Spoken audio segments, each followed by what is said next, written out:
ओम गण गणपते नमः। राधे राधे, जय श्री कृष्णा।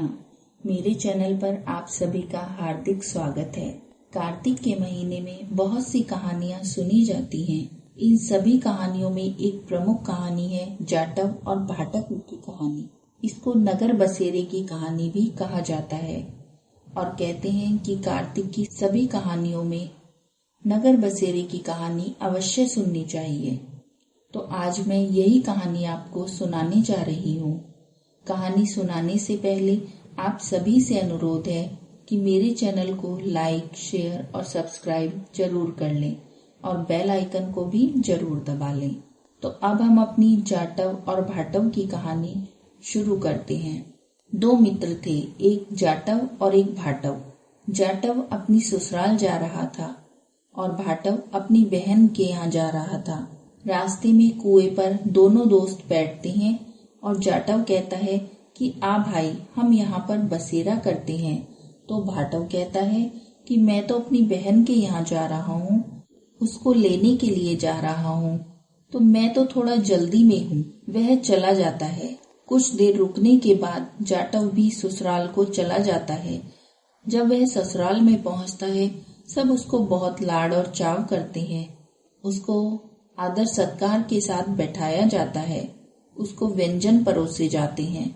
और उधर भाटव जब अपनी बहन के घर पहुंचता है तो वहां पर आग लग जाती है। वह बहुत परेशान होता है, कोई उसको पूछता ही नहीं है, खाने तक को भी कोई उसको नहीं पूछता है। वह दोनों दोस्त फिर कुएं के पास मिलते हैं। तब जाटव उससे पूछता है कि तुम्हारी बहन कैसी है, क्या खबर है उसकी।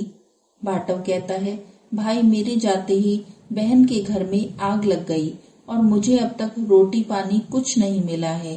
तब जाटव कहता है कि मैंने तो तुमसे पहले ही कहा था कि नगर में बसेरा कर लेते हैं, लेकिन तुम नहीं माने।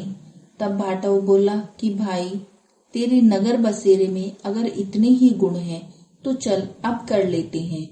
और दोनों ने हाथों में घंटी चावल के दाने लेकर नगर बसेरा किया। फिर भाटव अपनी बहन के घर गया तो उसका खूब आदर हुआ और जाटव भी अपनी पत्नी को लेकर चला गया।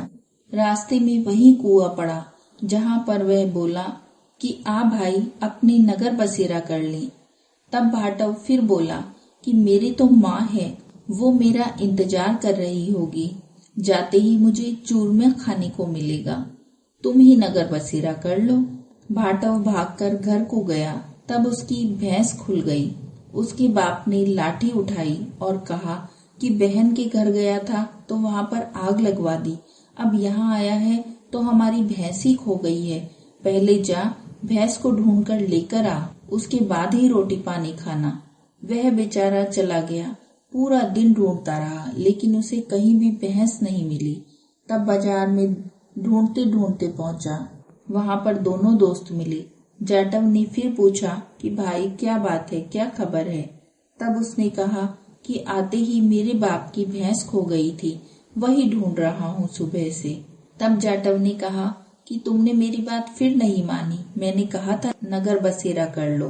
तब भाटव ने फिर कहा कि चलो अब नगर बसेरा करते हैं।